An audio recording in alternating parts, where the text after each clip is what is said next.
Hello and welcome back to my channel. In today's video, I will show you how to download and install the SEPTA app. So let's get started. So now to download and install, you have to follow these uh, steps. Just open here your Google account, like Google search bar.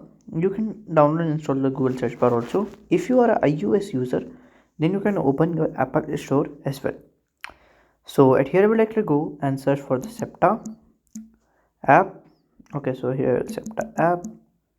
So here I can see the SEPTA app. So it is the Southeastern Pennsylvania Transportation Authority app. So I will just click on here.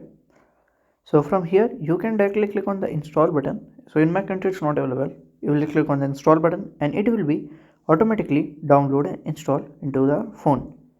So by this way you can just do it. It's a very easy method. So if you find this video helpful, make sure you like, subscribe and share the video. Thank you for watching.